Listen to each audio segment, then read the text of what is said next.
الحمد لله رب العالمين والصلاة والسلام على أشرف المرسلين وعلى آله وأصحابه أجمعين أما بعد أيها الإخوة الكرام نلتقي وإياكم في هذه الليلة المباركة وليلتنا هذه هي الليلة 12 من شهر محرم لعام 42 و400 وألف للهجرة الموافقة ل30 من شهر أغسطس لعام 20 و2000 كعادتنا في ليلة الاثنين نقرأ سيرة النبي صلى الله عليه وسلم ونتدارس أحداث حياته العظيمة ونذكر ما استنبط أهل العلم من فوائد ودروس وعبر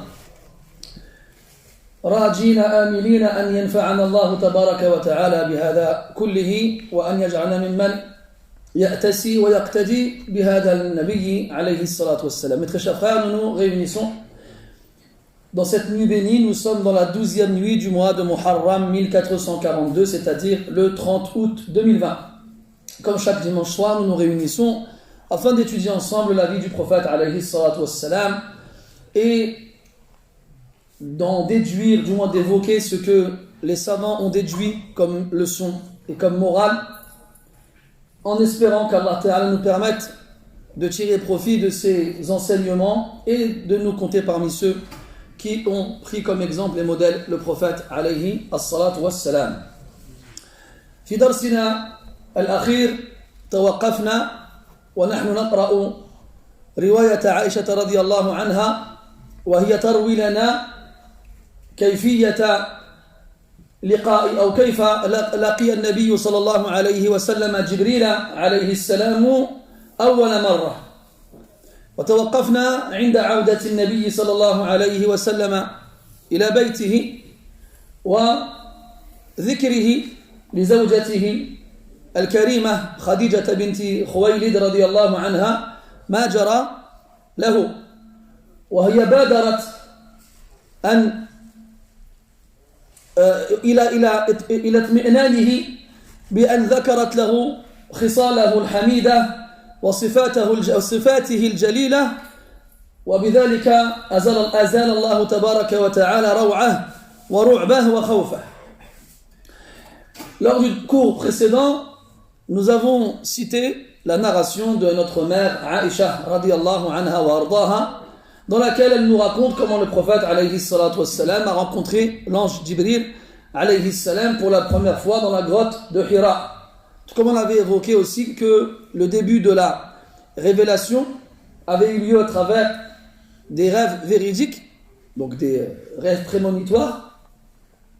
Tout comme, je ne me souviens plus si on en avait parlé, aussi parmi les signes du début de la prophétie, c'est que le prophète alayhi salatu wassalam se faisait saluer par les pierres et par les arbres. فكان عليه الصلاة والسلام لا يمر بحجر ولا شجر إلا ويسلم هذا الحجر أو هذا الشجر على النبي صلى الله عليه وسلم، حتى أثر عنه عليه الصلاة والسلام أنه قال إني لا أعرف حجرا بمكة كان يسلم علي قبل أن أبعث. Donc il n'y avait pas une pierre ou un arbre à côté duquel il ne passait sans qu'il ne l'entende le saluer. Il a aussi été rapporté que le prophète a dit sallallahu alayhi wa sallam qu'il connaissait l'emplacement d'une pierre qui le saluait à la Mecque avant qu'il ne reçoive la révélation. Donc on a dit que le prophète sallallahu alayhi wa sallam s'isolait dans la grotte de Hira de nombreuses nuits consécutives pour lesquelles il s'approvisionnait et il restait longtemps à méditer et à adorer Allah Azza wa Jal sans lui associer quoi que ce soit ou qui que ce soit, en lui vouant un culte exclusif. Et enfin, l'ange s'est présenté à lui et lui a donc transmis la première révélation. Après cela, le prophète alayhi salatu wassalam est retourné chez lui, yarjufu fu'aduhu, avec le cœur qui battait la chamade, la poitrine pleine de peur et de crainte. Et en rentrant chez lui, il demande à son épouse de le couvrir, zammilouni, zammilouni, couvrez-moi, couvrez-moi. Et après, il raconte à Khadija radiyallahu anha ce qu'il s'est passé. Puis il lui dit, laqad khashitu ala nafsi, j'ai peur pour moi. Et là, Khadija radiyallahu anha, comme on en avait parlé, se précipite à l'apaiser et à lui rappeler les qualités qui étaient les siennes et qui étaient particulières et extraordinaires, et ainsi grâce à Allah Azza wa Jal, la peur a quitté son cœur. نعيد إلى قراءة رواية عائشة رضي الله عنها. قالت رضي الله عنها: فانطلقت به خديجة حتى أتت به ورقة بن نوفل ابن أسد ابن عبد العزة أو ابن عبد العزة ابن عم خديجة رضي الله عنها، وكان امرأ تنصر في الجاهلية، وكان يكتب الكتاب العبراني، فيكتب من الإنجيل بالعبرانية ما شاء الله أن يكتب، وكان شيخا قد عمي. Après cet événement-là, Khadija radiallahu anha décide d'amener avec elle le prophète alayhi salatu wassalam auprès de son cousin qui se prénomme Waraqat ibn Nawfal ibn Asad ibn Abd al-Uzza ou ibn Abd al-Uzza, qui était le cousin de Khadija radiallahu anha de par son oncle paternel. Et cet homme-là était particulier car il faisait partie des rares personnes à la Mecque à ne pas adorer les statues. Il s'était converti au christianisme et il faisait partie des rares personnes à la Mecque qui savaient lire et écrire. Et donc il a lu les anciens textes et il les écrivait d'une langue à une autre. Et il connaissait l'abraniya, l'hébreu, et donc il l'écrivait, il recopiait les textes qu'il trouvait comme Allah Ta'ala lui permettait. Et c'était un vieillard qui avait perdu la vue, et qui restait seul, loin des autres, en sachant que à son époque, il y avait seulement 4 personnes à la Mecque qu'on considérait comme des hunafa. 4 personnes à la Mecque qu'on considérait comme des hunafa, qui suivaient la religion d'Ibrahim alayhi salam. Un jour, alors que Quraysh se réunissait pour leur fête annuelle dans laquelle ils célébraient des festivités pour leurs idoles, ils se sont isolés, ces 4-là, donc parmi eux Waraqat ibn Nawfal et les 3 autres, et ils se sont donc concertés discrètement, secrètement, en jurant solennellement de ne jamais se mêler aux autres pour leurs festivités et leurs cérémonies, et qu'ils resteraient tous accrochés au monothéisme. Alors, 2 d'entre eux sont restés sur Al-Hanafiya, la religion d'Ibrahim alayhi salam, et 2 d'entre eux se sont convertis au christianisme. Et quand on parle de se convertir au christianisme, il est plus juste de dire qu'ils ont suivi la voie de Isa alayhi salam, la voie de Isa alayhi salam, avant que celle-ci ne soit altérée et modifiée. Donc quand on dit tanassar, on va le traduire en français par convertir au christianisme, mais il est important de préciser que tous les prophètes sont des frères et ont tous transmis le même message. Et tous les prophètes, leur religion est l'islam. D'où l'importance de préciser cela. Parmi ces 4-là, il y en a un qui s'appelle Abdullah ibn Jahsh. Abdullah ibn Jahsh. Abdullah ibn Jahsh, lui, donc, était un hanif, qui n'adorait qu'Allah Azza wa Jal, et qui a épousé la fille de Abu Sufyan, Ramla Habiba, radiyallahu anha. Et ils se sont donc convertis à l'islam, tous les 2. Puis, lorsque la première émigration en Abyssinie aura lieu, Abdullah ibn Jahsh et Habiba iront en Éthiopie, en Abyssinie. Et là-bas, Abdullah ibn Jahsh va apostasier et embrasser le christianisme. On sait que l'Abyssinie était gouvernée par Al-Najashi, le Négus, et qu'ils étaient chrétiens. Et bien en arrivant là-bas, il a délaissé l'islam et s'est converti au christianisme. Donc de surcroît, son mariage avec Habiba fut annulé et il mourut. Et comme ça, il mourut chrétien.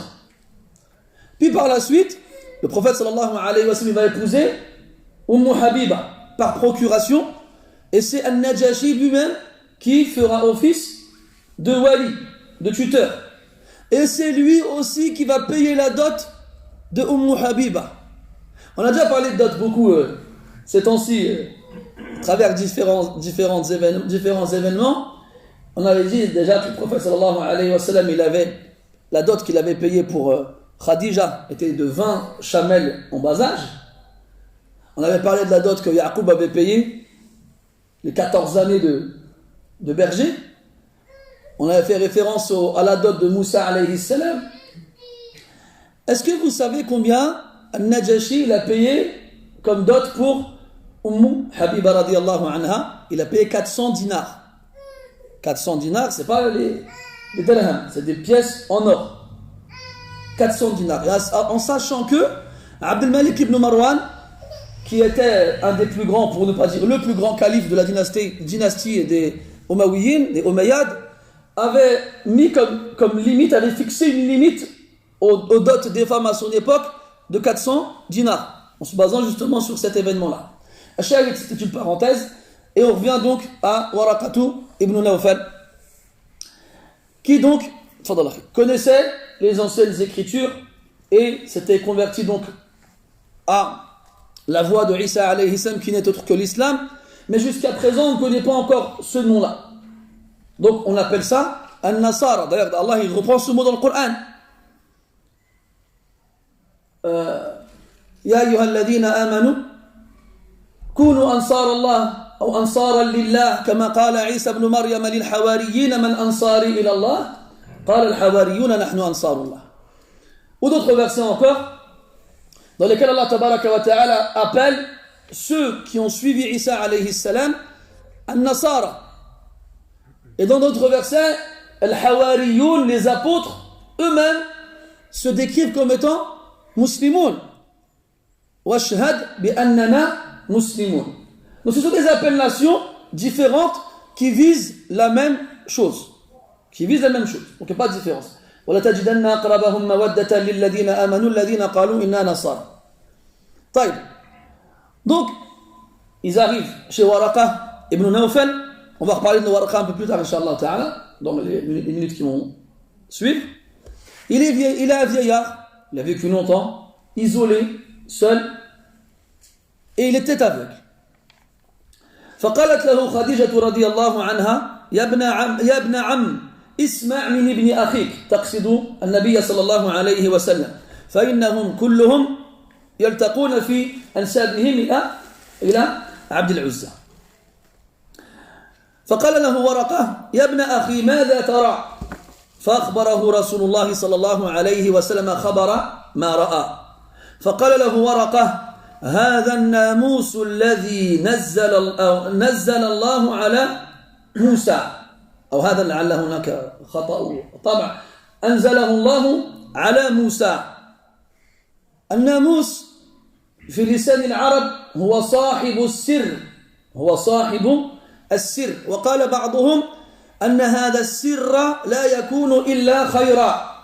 وقالوا ثمة كلمتان مضادتان، فالذي يحمل سرا خيرا يقال له الناموس، والذي يحمل سرا شرا يقال له الجاسوس.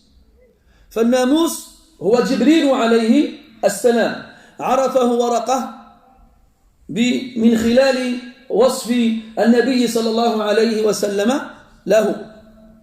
ثم قال الذي أنزله الله على موسى.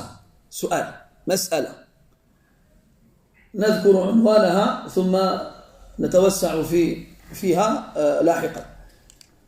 قلنا قبل قليل أن ورقة تنصر وكان يقرأ الإنجيل،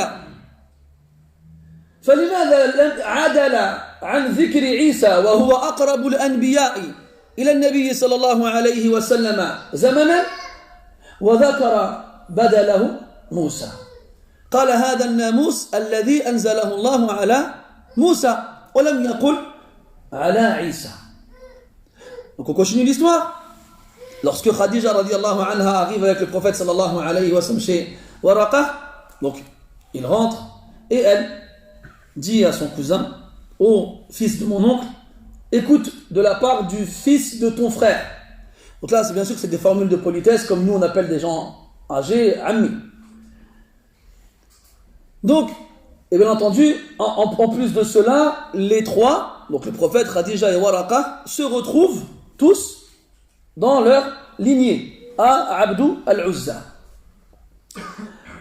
Alors elle demande à Waraqa d'écouter le prophète alayhi salatu wassalam. Alors Waraqa dit au prophète sallallahu alayhi wa sallam, ô fils de mon frère, que vois-tu?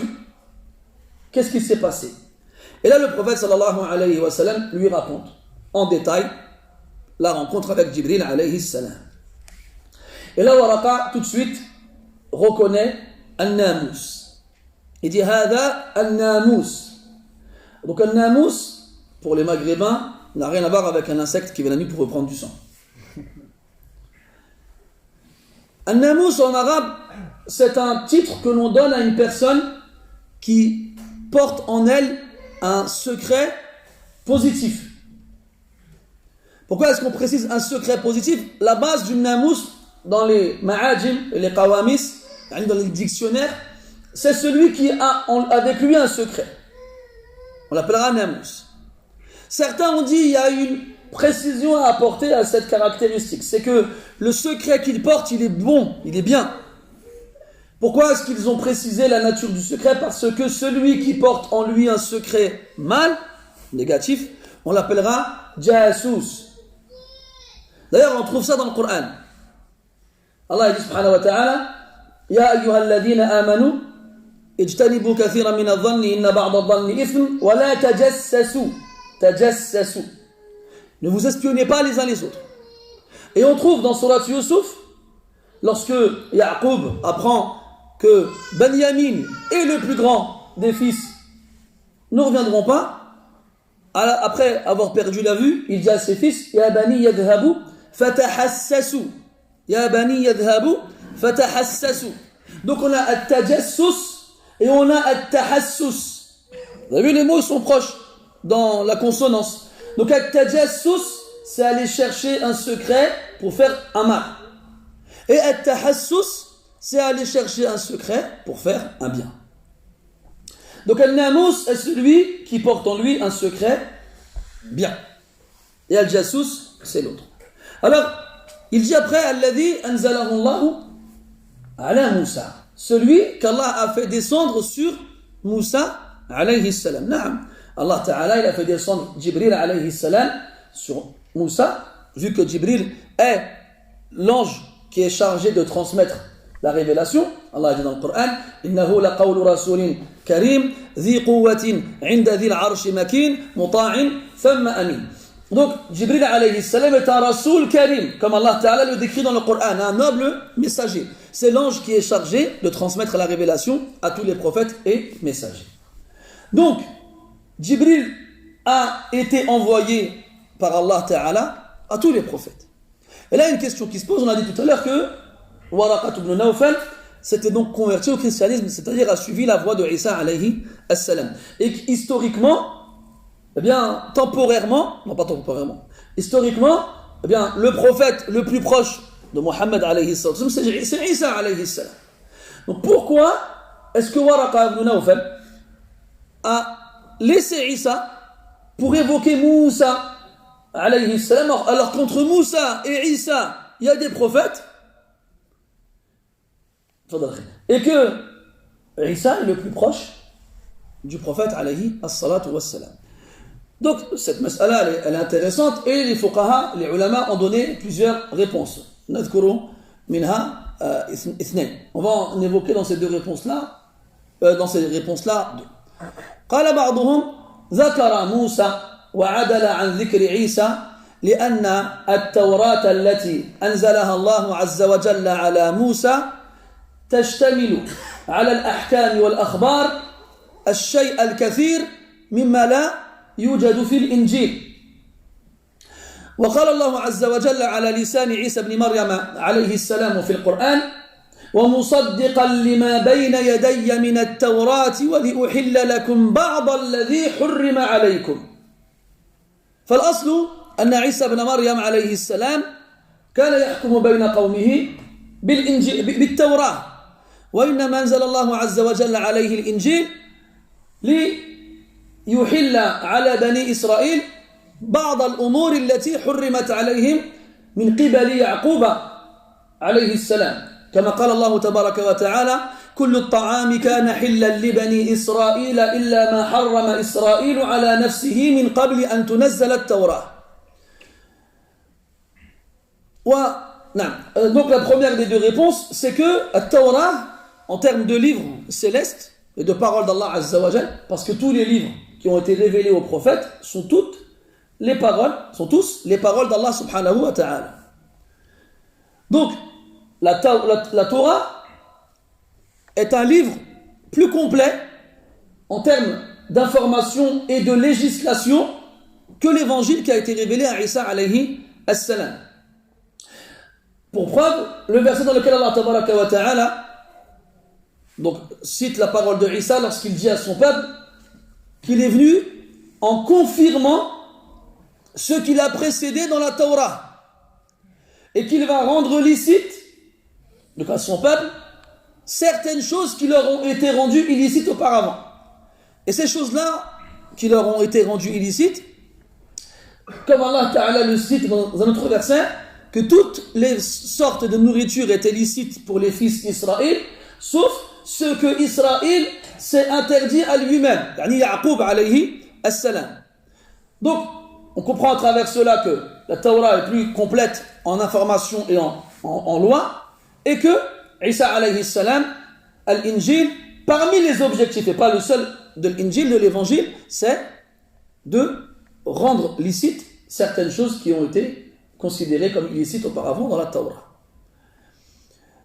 الجواب الثاني أن الإنجيل عندما أوحاه الله عز وجل إلى عيسى بن مريم عليه السلام لم يلبث طويلا أن حرف وبدل وغير وذلك الإنجيل الذي بين أيدي الناس ولو في تلك الأزمنة المتقدمة كان يختلف عن الإنجيل الذي أنزله الله عز وجل على عيسى عليه السلام خلافا للتوراة التي مكثت بين الأنبياء الذين كانوا يسوسون بني إسرائيل الواحد منهم تلو الآخر. نعم بدلت التوراة أيضا وغيرت وحرفت لكن بعد زمن طويل فلذلك ذكر موسى ولم يذكر عيسى. ونظير هذا في القرآن في سورة الأحقاف لما ذكر الله عز وجل خبر الجن الذين أتوا النبي صلى الله عليه وسلم فاستمعوه وهو يتلو كتاب الله فآمنوا بالله ثم عادوا إلى قومهم ينذرونهم من العذاب ويخبرونهم بخروج وظهور هذا النبي قالوا يا قومنا إنا سمعنا كتابا أنزل من بعد موسى ولم يقولوا من بعد عيسى فالأمران سيان. Donc la seconde réponse à cette problématique, c'est que, comme vous le savez, les livres célestes ont été modifiés, transformés et changés, altérés. Mais celui qui n'est pas resté longtemps originel, c'est Al-Injil. On sait que Isa ibn Maryam a été donc rappelé à Allah Azza wa Jal alors qu'il avait la trentaine et que très peu de temps après, donc les Hawariyoun se sont séparés et se sont dispersés aux confins de la terre et que seulement quelques temps plus tard, des premières versions de l'évangile ont commencé à apparaître par le biais de Boulis, comme on l'appelle en arabe, Paul dans la version française, et les fameux évangiles. Donc quand on regarde dans le Nouveau Testament, on a les 4 évangiles, Luc, Marc, Paul, Matthieu, quatrième. Et en fait, ce sont des versions de l'évangile rapportées par Paul, qui, entre guillemets, n'a pas lui-même rencontré Isa directement. Donc, l'évangile n'est pas resté longtemps. L'original n'est pas resté longtemps parmi les gens. Celle qu'Allah Ta'ala a révélée à Isa alayhi salam. Contrairement à la Torah qui, elle, est restée longtemps. Parce qu'Allah Tabaraka wa Ta'ala, dans le Coran, il dit Inna anzalna at-Tawrata fiha hudan wa nur yahkumu biha an-nabiyyuna alladhina aslamu lilladhina hadu. Donc la Torah, Allah, il l'a fait descendre, dans laquelle on trouve une guidée et de la lumière, jugeaient avec la Torah al-Nabiyoun, les prophètes. Parce que chez Banu Israël, il y a eu beaucoup de prophètes. Chaque fois qu'un prophète mourait, il était remplacé par un autre. Et donc, la Torah est restée longtemps, elle est restée originelle. Puis, après, elle a aussi été modifiée et transformée. Donc, c'est pour cela que la Torah avait plus d'importance que l'Injil, ou du moins la version de l'Injil que les gens avaient, après que, bien entendu, elle ait été modifiée et transformée. Et d'ailleurs, on trouve ce détail-là, on le trouve dans le Coran. Là, ça, rapidement, parce que ce n'est pas le sujet, mais ça montre le degré d'attention du lecteur du Coran quand il passe sur ce genre de versets. À la fin du Coran, dans les 10 derniers hizb, qui sont généralement les ahzab, les parties du Coran que les gens lisent le plus et connaissent le plus, la première sourate des 10 derniers hizb, c'est Al-Ahqaf. De l'Ahqaf, la sourate 46 jusqu'à Nas, t'as 10 hizb, 100 pages, approximativement. Et dans cette sourate-là, Allah Ta'ala nous cite de nombreuses, de certaines choses. Et parmi les choses qu'il cite, il y a la rencontre des djinns avec le prophète alayhi salatu wassalam alors qu'il lisait le Coran. وَإِذْ صَرَفْنَا إِلَيْكَ نَفَرًا مِنَ الْجِنِّ يَسْتَمِعُونَ الْقُرْآنَ فَلَمَّا حَضَرُوهُ قَالُوا أَنصِتُوا فَلَمَّا قُضِيَ وَلَّوْا إِلَىٰ قَوْمِهِمْ مُنذِرِينَ. Donc ils sont arrivés, ils ont trouvé le prophète sallallahu alayhi wa sallam en train de lire le Coran pendant la prière. Alors ils se sont arrêtés et ils l'ont écouté. Allah dit قل أوحي إلي أنه استمع نفر من الجن فقالوا إنا سمعنا قرآنا عجبا يهدي إلى الرشد فآمنا به ولن نشرك بربنا أحدا. Wallah, subhanallah, c'est extraordinaire comment ces versets sont à la fin du Coran et comment ils sont forts, comment ils sont puissants et malheureusement ils ne nous font ni chaud ni froid. Ala kulli hal, ils se sont arrêtés, ils l'ont écouté, il les a transformés, cette écoute-là les a transformés. Qur'anan ajaba, une lecture extraordinaire. Alors, après que la foi se soit installée dans leur cœur et y ait pris toute la place et qu'ils ont senti et goûté à cette saveur, ils ont voulu en faire part à leur peuple. Alors ils sont retournés chez eux pour leur transmettre ce qu'ils venaient d'entendre et ce en quoi ils viennent de croire. Ils arrivent chez eux, ils disent Ya qawmana, ô notre peuple, inna sami'na kitaban unzila min ba'di Moussa. Nous avons entendu un livre qui a été descendu après Moussa. Après Moussa, pourquoi? Là, tu devrais te poser la question. Pourquoi on a laissé Moussa, on a laissé Daoud, Sulaiman, on a laissé Ayoub, Dhul-Kif, on a laissé Ilyas et d'autres, Isa, et ils ont cité Moussa. Pour la même raison qu'on vient d'évoquer ici. Donc, je vous l'ai déjà dit de nombreuses fois, deux choses. La première, lis le Coran avec tadabbur. Réfléchis. Et à défaut de trouver les réponses à ces questions, au moins pose-toi les questions. Et se poser les questions, c'est le début du tadabbur. C'est le début. Après, soit tu as les outils pour trouver la réponse, soit tu ne les as pas, et là tu demandes on revient au khabar de Waraqa. Donc il lui dit هذا الناموس الذي نزل الله على موسى أو أنزله الله على موسى عليه السلام يا ليتني فيها أو كنت فيها جذعا بالذات. انتبهوا لأخطاء الطبع الموجودة في الكتب التي تقرؤونها فهي كثيرة. يا ليتني كنت فيها جذعا أي شابا قويا. وقد سبق معنا أن ورقة كان شيخا قد هرم وهو طاعن في السن أي قويا جلدا شابا قويا. ليتني أكون حيا إذ يخرجك قومك. فكيف علم ورقة أن قوم النبي صلى الله عليه وسلم سيخرجونه من بين أيديهم؟ من خلال قراءته للكتب السابقة ومن خلال ما أخذه من علم من تلك الكتب. وعلم أن سنة الله عز وجل في أنبيائه ومن يحمل هم الدعوة إلى الله عز وجل أنه سيكون له أعداء من أقرب الناس إليه. وهنا يتمنى ورقة أن يكون أن تعاد له قوته وأن يعود إلى سن الشباب مقتبل العمر ليكون مع النبي صلى الله عليه وسلم فيدافع عنه ويذب عنه عندما يتعرض له قومه بسوء.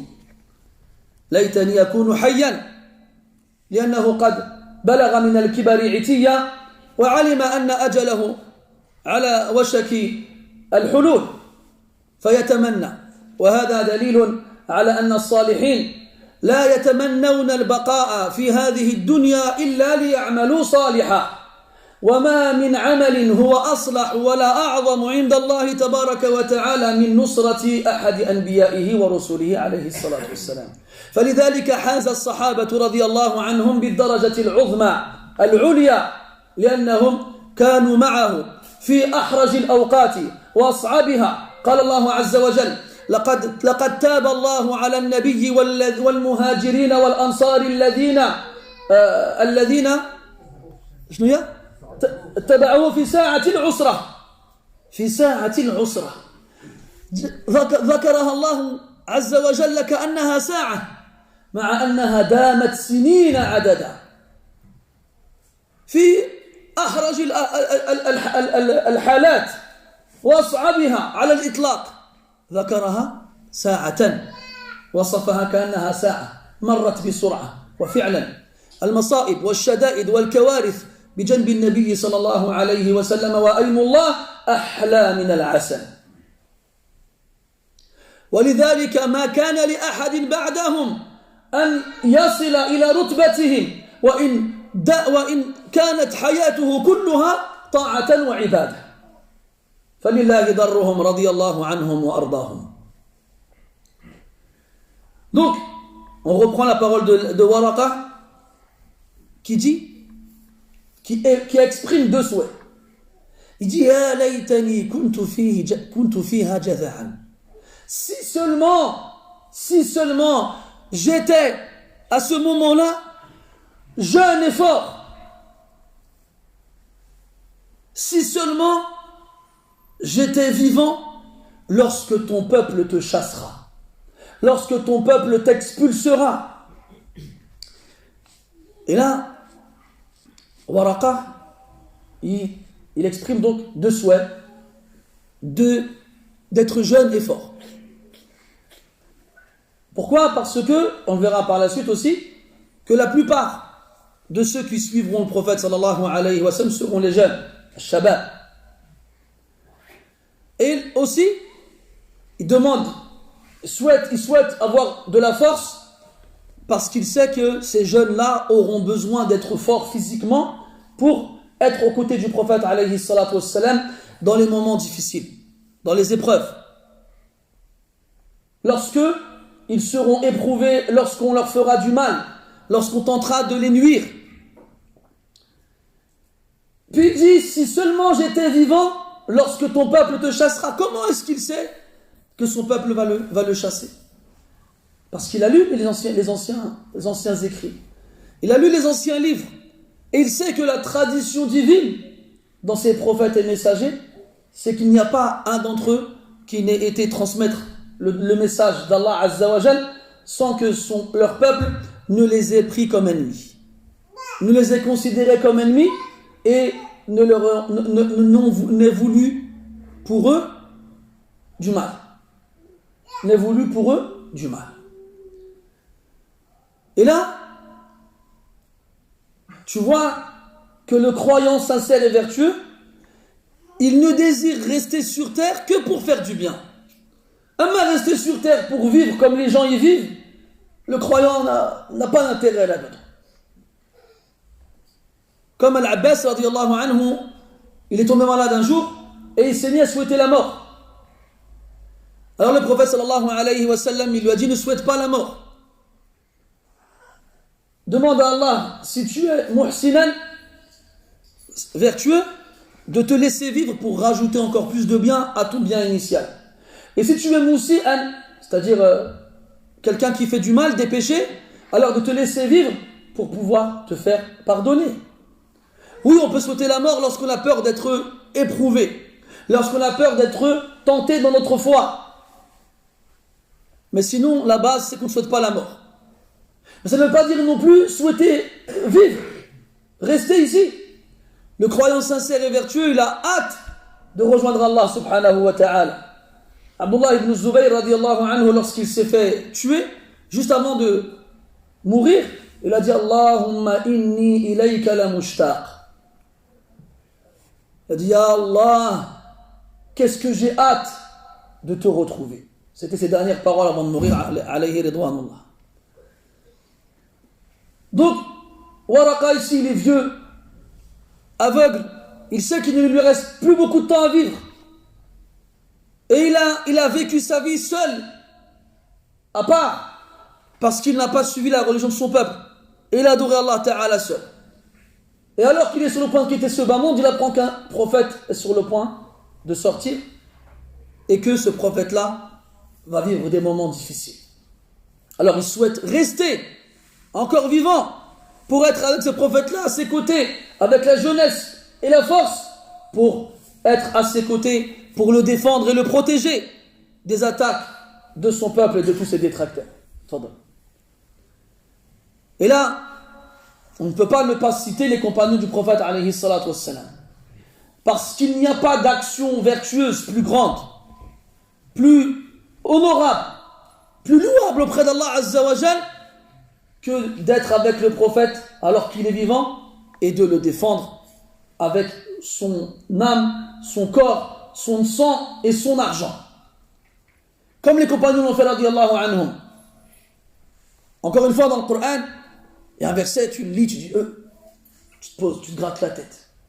Et Allah dit subhanahu wa ta'ala لقد تاب الله على النبي والمهاجرين والأنصار الذين اتبعوه في ساعة العسرة من بعد ما كاد يزيغ قلوب فريق منهم سبحان الله.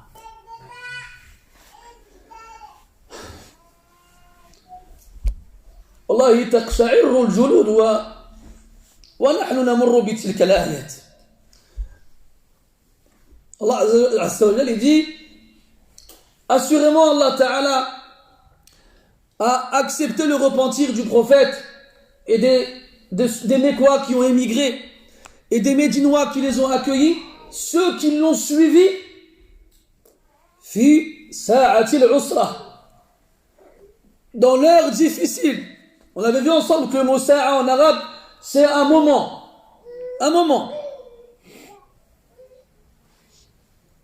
dans l'heure difficile. 23 ans avec le prophète alayhi salatu wassalam, on le verra plus tard inshallah ta'ala, surtout dans les premières années à la Mecque, quand les premiers croyants ont dû subir et supporter des tortures épouvantables. Et jamais l'un d'entre eux n'a flanché, jamais l'un d'entre eux n'a échoué. Et wallah, il pouvait sacrifier tout ce qu'il possédait de plus précieux, juste on ne touchait pas à un ongle du prophète ni à un de ses cheveux. Tout ce qui comptait pour eux, c'est que le prophète soit en sécurité et qu'il aille bien, alayhi salatu wassalam. Et Allah, il a appelé ce moment-là as-sa'atul usra, un moment difficile, comme si c'était un laps de temps court. Pourquoi? Parce que malgré les difficultés, malgré les épreuves, malgré la mort, malgré les sacrifices, tout ça à côté du prophète alayhi salatu wassalam, c'est aussi sucré et savoureux que le plus pur des miels. Et fi'lan, comme le prophète a dit alayhi salatu wassalam, ceux qui sont morts dans le sentier d'Allah pour que la parole d'Allah soit la plus haute et pour que le message d'Allah soit transmis et pour que le messager d'Allah Ta'ala soit protégé, la seule chose qu'ils souhaitaient alors qu'ils sont vivants auprès d'Allah Azza wa Jal, ahya'un 'inda rabbihim yurzaqun, c'est de revenir sur terre pour combattre à nouveau et pour mourir à nouveau. Donc toutes ces années-là dans la difficulté, ce n'est qu'un court instant qui passe vite et rapidement. Et là tu comprends pourquoi les compagnons radiyallahu anhum ont atteint un degré, un statut inégalable que jamais personne après eux ne pourra atteindre. Jamais. Wallahi, sans aucune exagération, si l'un d'entre nous passait sa vie entière en prosternation ou en adoration, jamais il n'arrivera au talon de l'un d'entre eux. Jamais. Parce qu'ils sont restés avec le prophète dans les moments les plus difficiles. Et ils ont tout donné. Wallahi badalun nafsa wan nafis. Ils ont tout donné. Combien d'entre eux on retrouve dans les hadiths Fidaka abi wa ummi, en parlant au prophète alayhi salatu wassalam. Nafdika bi abaina wa ummahatina wa abnaina wa banatina. C'est ce qu'ils disaient tous. Radiyallahu anhum. Khubayb radiyallahu anhu, on aura l'occasion d'en reparler aussi plus tard, il s'est fait capturer après la bataille de Badr. Et il a été vendu à Quraysh. Parce que pendant la bataille, il avait tué un homme de Quraysh. Alors la famille de cet homme-là l'ont acheté à ceux qui l'avaient capturé pour se venger. Et ils l'ont allongé sur une table et ils ont commencé à le torturer. Ja'alu yuqatti'unahu iraban iraba. Ils se sont mis à le couper morceau par morceau. Wa huwa hayy, alors qu'il est vivant.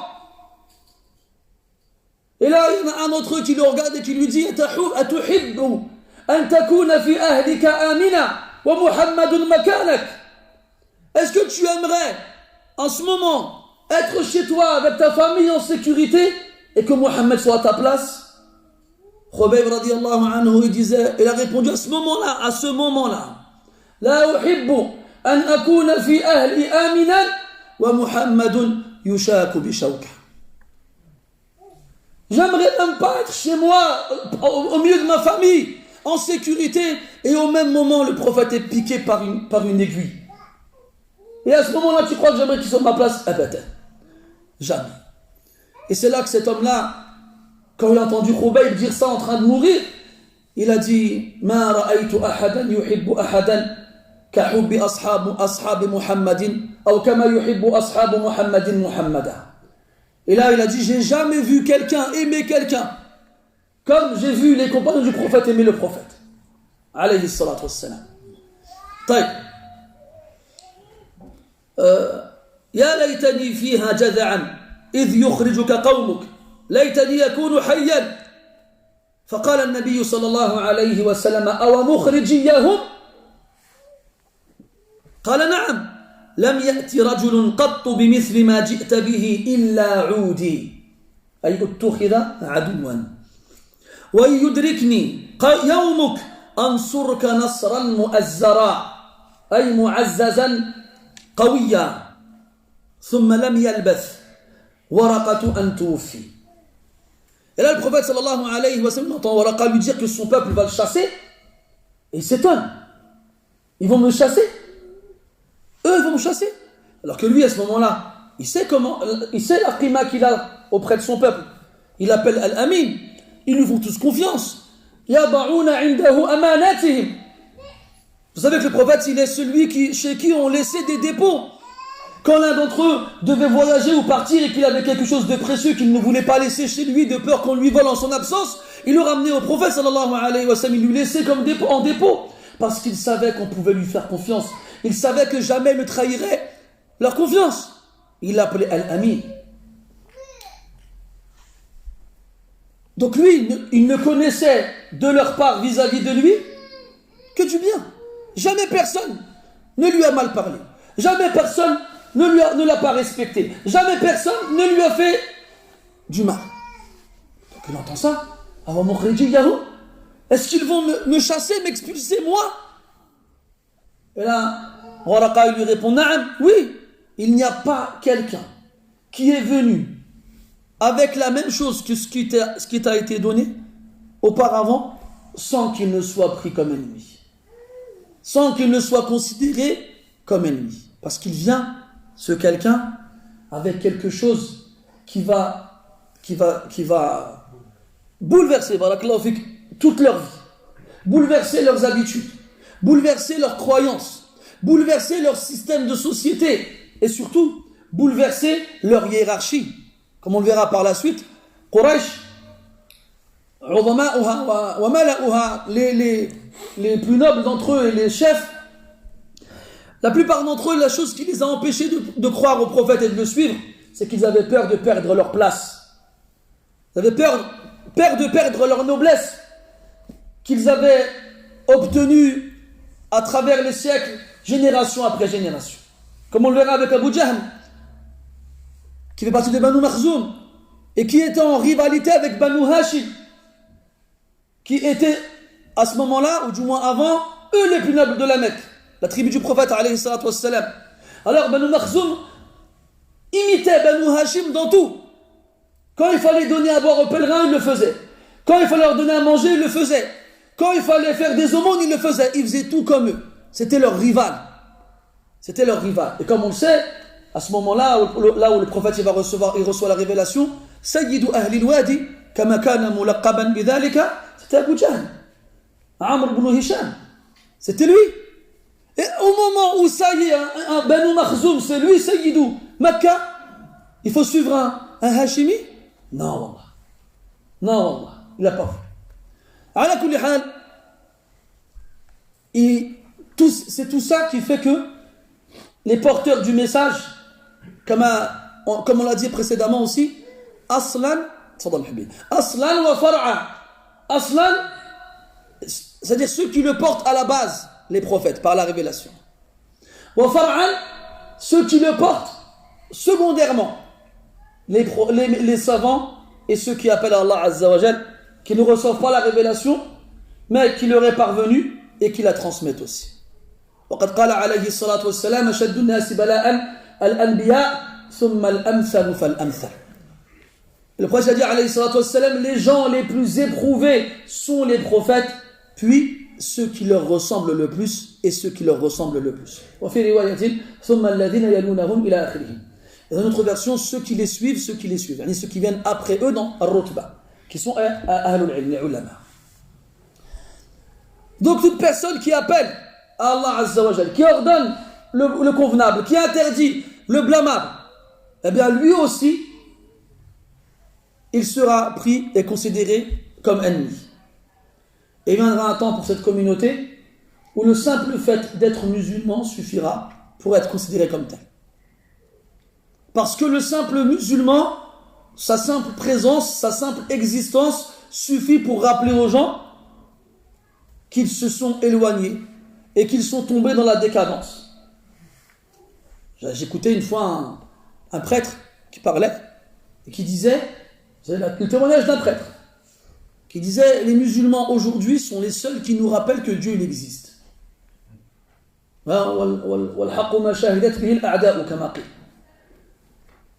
Ce qu'il disait aujourd'hui, il parlait de la jeunesse chrétienne qui n'est plus aussi active qu'auparavant, et pareil chez les juifs aussi. Il se plaignait que les églises et les synagogues n'étaient pas pleines, ainsi de suite. Et puis il prenait comme exemple les musulmans. Les musulmans, encore, ils sont là, accrochés à leur religion, ils vont prier à la mosquée. Il n'y a pas que les vieux qui vont à la mosquée, il y a les jeunes et il y a les plus jeunes. Et les enfants, ils apprennent toujours le Coran, et toujours on a des enfants qui apprennent le Coran entièrement et dont on est fier et qu'on montre, et ainsi de suite. Jusqu'à il a dit, c'est les seuls aujourd'hui qui nous rappellent que Dieu existe. Fort comme parole. Et comme les gens aujourd'hui, ils veulent absolument créer une rupture totale entre le Créateur et les créatures, donc en émancipant les gens et en excluant toute trace de religion, quelle qu'elle soit, dans les institutions publiques ou de l'éducation ou autre, eh bien le musulman, sa simple présence suffit pour nous rappeler que Dieu existe. Et ta simple présence donc pose problème.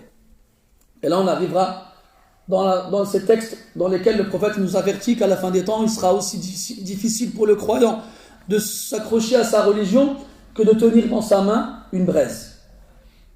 Et qu'à ce moment-là, les gens passeront de la foi à la mécréance en une simple journée ou en une simple nuit. Donc faisons attention. Et subhanallah, le seul moyen et le meilleur moyen d'échapper à ces tentations et à ces épreuves et d'en sortir victorieux avec la réussite, eh bien c'est de suivre le prophète alayhi salatu wassalam. C'est en le suivant que comme lui tu vas être pris comme ennemi, et c'est en le suivant que comme lui tu es amené à réussir si tu lui obéis alayhi as-salatu wassalam. Puis il dit une dernière fois wa yudrikni yawmuka ansurka nasran mu'azzara. Et il dit si jamais ton jour, le jour où cela se produira, le jour où ton peuple te prendra comme ennemi, le jour où ton peuple cherchera à te nuire et à te faire fuir et à te chasser de chez eux, si je suis encore vivant, même s'il n'est pas jeune, même s'il n'est pas fort, eh bien je te secourrai, je te porterai secours avec toute la force possible. Avec toute la force possible. Donc il sait très bien que revenir en arrière n'est pas possible. Redevenir jeune n'est pas possible. ألا ليت الشباب يعود يوما فأخبره بما فعل المشيب ليت ولا ينفع ليت شبابا بيع فاشتريت. Comme ils disaient les poètes, si seulement la jeunesse pouvait revenir un jour que je l'informe de ce que la vieillesse a fait d'elle, ou bien si seulement, mais ce n'est pas utile de dire si seulement la jeunesse était vendue, que je puisse l'acheter. C'est fini. Quand tu es, comme on dit, dans la fleur de l'âge, et que les pétales de cette fleur-là fanent, tu ne peux pas les faire reprendre de la vigueur. Lorsque la jeunesse part, elle ne revient plus. Et malgré la vieillesse, malgré la cécité, il est aveugle, malgré la faiblesse qui vient avec la vieillesse, هو الذي خلقكم من ضعف ثم جعل من بعد ضعف قوة ثم جعل من بعد قوة ضعفا وشيبا. Parce que qui dit vieillesse dit avec elle faiblesse. Mais là, il n'est pas en train de s'excuser en disant bon, moi je suis vieux, je suis aveugle, Allah ghalib, débrouille-toi. Non, il a dit si jamais ce jour arrive et que je suis vivant, je te porterai secours de la façon la plus forte possible. Comme quoi, la cécité ou la vieillesse ou la faiblesse ne sont pas des excuses pour abandonner le prophète alayhi salatu wassalam. Tant que ton cœur y bat, tant que tes poumons font circuler l'air dans ton corps, tant que ton âme elle est en toi, et que tu crois en ce prophète-là, secours-le de tous les moyens possibles. Secours-le de tous les moyens possibles. In tansurullaha yansurkum wa yuthabbit aqdamakum. Wa la yansuranna Allahu man yansuruh. Inna Allaha laqawiyyun aziz. Comme Allah Ta'ala il dit, Allah certes secourra celui qui le secourt, qui secourt sa religion, qui secourt son prophète. Et si vous secourez Allah, dans le sens où vous secourez sa religion et son prophète, Allah vous secourra et raffermira vos pas. ثم لم يلبث ورقة أن توفي. Pas longtemps après cette rencontre entre le prophète et Waraqa il meurt. طيب سؤال مسألة ما حكم ورقة أيعد من الصحابة فإن كان الجواب لا فما حكمه. Question. Vous avez remarqué depuis tout à l'heure je dis Waraqa ibn Nawfal, je n'ai pas dit rahimahullah ni j'ai dit radiyallahu anhu, j'ai fait exprès pour laisser du suspense. Quel est son jugement à Waraqa ibn Nawfal? Est-ce qu'on peut le considérer comme étant un compagnon? Si la réponse est non, comment le considérera-t-on? Il faut savoir que les savants, notamment le mu'arrikhoun, ahlus siyari wa tarajim, les savants qui s'intéressent aux biographies des hommes qui ont accompagné le prophète alayhi salatu wassalam, ont divergé concernant Waraqa ibn Nawfal. Est-ce que c'est un compagnon ou non? Donc, il y en a qui disent oui, parce qu'il a exprimé sa foi lorsqu'il s'est adressé au prophète alayhi salatu wassalam. Et, comme les savants le disent, النبي صلى الله عليه وسلم مر بمرحلتين عندما نزل عليه الوحي فنبئ بإقرأ وأرسل بالمدثر. Donc il a été un prophète par la révélation de Iqra, et il est devenu un messager par la révélation de Ya ayyuhal muddathir, comme on verra plus tard incha'Allah ta'ala. Et donc il n'a pas encore reçu l'ordre de transmettre le message. Donc ceux qui disent que c'est un compagnon, Waraqa, ils disent qu'il a cru en lui après qu'il ait su qu'il a rencontré Jibril, et après que le prophète ait reçu la première révélation qui est Iqra, donc à partir de là, ils disent que c'est un compagnon. D'autres ils disent non. Parce que le prophète sallallahu alayhi wa sallam a fait da'wa et a commencé à appeler les gens à l'islam après qu'il ait reçu Ya ayyuhal muddathir. Qum fa'anzir. Lève-toi et avertis. Et c'est là qu'il a parlé aux gens. Donc ceux qui disent que Waraqa ibn Nawfal est un compagnon, ça implique obligatoirement qu'il soit le premier à avoir cru au prophète sallallahu alayhi wa sallam mutlaqan. Et ça aussi on va en parler après. Qui est le premier à avoir cru au prophète sallallahu alayhi wa sallam? Certains disent Khadija, d'autres disent Abu Bakr, d'autres disent Zayd, d'autres disent Ali. Et c'est les 4 premiers à la kulli hal qui ont cru au prophète sallallahu alayhi wa sallam. Et quand vous regardez la majorité des ulama qui parlent de cette question-là, très peu d'entre eux citent Waraqa dans ce classement. En partant du principe où pour eux, c'est pas un compagnon. Mais bien entendu, ça reste un croyant. مما لا شك فيه. ويؤيده حديث رواه الترمذي رحمه الله تعالى أن النبي صلى الله عليه وسلم سئل عن ورقة فقال أريته في المنام وعليه ملابس وعليه ثياب بياض ولو كان من أهل النار لما كان عليه مثل هذا اللباس أو كما قال عليه الصلاة والسلام. Confirme le fait que Waraqa est un croyant sans aucune divergence. Un hadith rapporté par At-Tirmidhi dans lequel on interroge le prophète au sujet de Waraqa ibn Nawfal. Qu'en est-il de lui? Il a répondu, on me l'a fait voir en rêve. Et on sait que Ru'ya al-Anbiya, wahi, que les visions des prophètes en rêve sont de la révélation. Il a dit, on me l'a fait voir en rêve et il portait des vêtements blancs. Et s'il faisait partie des gens de l'enfer, il n'aurait pas des vêtements de ce genre-là. Faïda.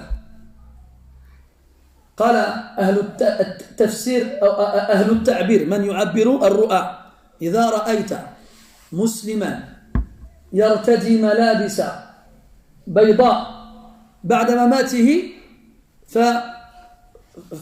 فاحكم عليه بأنه من أهل الجنة إن شاء الله تعالى بناء على مثل هذا الحديث. D'ailleurs pour la faïda ذكر هذا المبارك فوري في تحفة الأحواذي il dit que les savants qui interprètent les rêves se basent sur des hadiths comme ça pour dire que si tu rêves d'un musulman après sa mort et qu'il porte des vêtements blancs, alors tu pourras te baser dessus pour dire que Inch'Allah il fait partie des gens du paradis en se basant sur ce hadith là. Tout ça on aura l'occasion d'en reparler. On aura l'occasion d'en reparler Inch'Allah quand dans Tafsir Surat Yusuf on donnera quelques exemples sur lesquels les savants se basent pour justement interpréter les rêves. Parenthèse, c'est pas parce que je vous parle d'interprétation des rêves que j'interprète les rêves. C'est pas la peine de m'envoyer des messages, j'ai fait des rêves. D'accord? Moi je vais vous dire, ça ni plus ni moins. Fermons la parenthèse.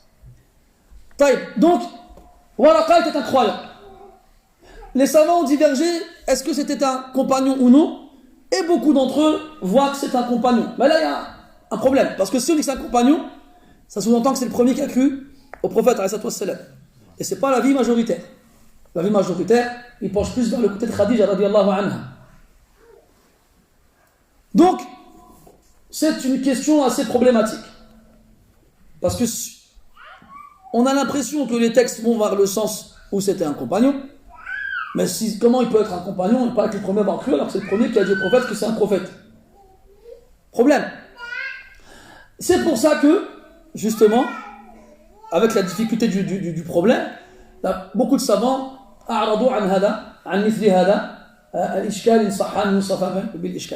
beaucoup de savants ont préféré délaisser le fait de répondre à ce genre de questions, d'où la problématique. Et là tu vois, une petite parenthèse encore une fois, que tu n'es pas obligé d'avoir une réponse à tous les problèmes. Pas obligé. Des fois, même si tu as les éléments en ta possession, les textes, des fois tu peux arriver à une hayra, une perplexité qui t'empêche d'avoir une réponse. Et les plus grands savants, ils l'ont eu. Et nous en particulier et en priorité encore plus. Donc il ne faut pas se forcer. La tukallif nafsak. وقد ورد عن بعض الصحابة رضي الله عنهم أن قال مجنون من أجاب عن كل ما يسأل عنه.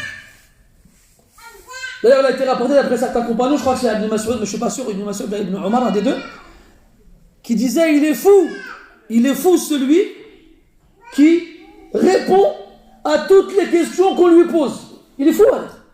C'est pas possible. Ce n'est pas possible. C'est obligé à un moment. Je veux dire, non, je ne sais pas. Là. Taï. Autre faïda pour rester dans le sujet. Comment on appelle quelqu'un qui a cru au prophète, alayhi salatu wassalam, à un moment où le prophète était vivant, alayhi salatu wassalam, mais qui n'a pas eu l'occasion de le rencontrer? Attends, Boubacar, c'est toi qui vas répondre. Juste pour voir s'il y a d'autres mains qui vont se lever avec la tienne. Comment on l'appelle? Celui qui a l'awlawiya. Je ne vais pas entendre un film. Sinon, je vais sortir quelque chose là. Comment on l'appelle, Abu Bakr? Ahsant. Al-Mukhadram. Ça, c'est un nom que les savants ont donné à la personne qui a cru au prophète, alayhi salatu wassalam, alors qu'il était vivant, sans avoir eu l'occasion de le rencontrer. Qui par exemple? Hudayfa?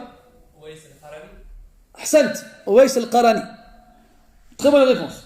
Je m'attendais à une réponse plus simple, mais elle est bonne. Najashi. Najashi, rahimahullah ta'ala. طيب. قال ثم لم يلبث ورقة أن توفي وفتر الوحي. تفضل. وفتر الوحي أي انقطع الوحي. وكذلك الذي يطلع على كتب السيرة يجد خلافا كبيرا بين المؤرخين في مدة هذا الانقطاع بين بعض الأيام و3 سنين. ولا شك أن القول الثاني بعيد جدا، ومن قال بمثله فقد أبعد النجعة. والمعتمد أن الانقطاع دام بضعة أيام. Puis il dit après la mort de Waraqa ibn Nawfal, d'ailleurs il faut savoir qu'il y a d'autres textes que vous pouvez trouver dans les livres de Sira, dans lesquels on voit que la première fois Khadija elle est partie toute seule voir Waraqa. Elle n'a pas pris avec elle le prophète sallallahu alayhi wa sallam. Et que Waraqa a rencontré le prophète alors qu'il faisait tawaf autour de la Kaaba. Et c'est là que le prophète lui a raconté et que Waraqa lui a parlé. Mais هذه الرواية لا تصح والتي ذكرناها لكم في صحيح البخاري. Donc cette version-là n'est pas authentique, même si le fond est le même, mais pas la forme. Mais celle qu'on a citée nous, qui est dans le Bukhari, est la base. Donc, déjà premièrement pour ça. Ensuite, donc Waraqa, il n'est pas mort longtemps, il n'est pas resté longtemps vivant après cette rencontre avec le prophète sallallahu alayhi wa sallam. Il est mort peu de temps après.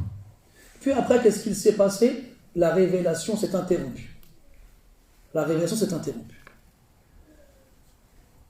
Donc le prophète, après cette première rencontre avec Jibril alayhi salam, pendant une certaine période, n'a plus reçu la révélation. Et quand justement on retourne au livre d'histoire, de Sira, eh bien on voit que les historiens divergent beaucoup sur la durée de cette période d'interruption. Combien de temps a-t-elle duré? Alors ça part de quelques jours à 3 ans.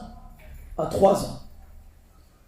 Je ne sais pas si vous vous en souvenez, on en avait parlé à la fin du livre de Shama'il, dans un hadith rapporté par Anas, dans lequel il disait que le prophète est resté 10 ans à la Mecque et 10 ans à Médine, alors qu'il est resté 13 ans à la Mecque.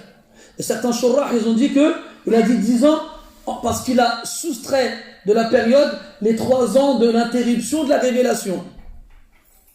Mais la base déjà de ce hadith-là, elle est faible selon certains savants. Et en plus de cela, ils expliquent comme quoi il a cité ça en évoquant la dizaine et en supprimant les unités, comme c'était le cas chez les Arabes auparavant. Mais sinon, l'interruption n'a jamais duré aussi longtemps. Et l'avis le plus juste, c'est qu'elle n'a duré que quelques jours, pas plus. Elle n'a duré que quelques jours. Et pendant cette période-là, les savants, ils ont cherché des réponses. Pourquoi est-ce que la révélation s'est interrompue? Et les savants ont donné plusieurs réponses. Ils ont dit, premièrement, que la peur quitte la poitrine du prophète sallallahu alayhi wa sallam.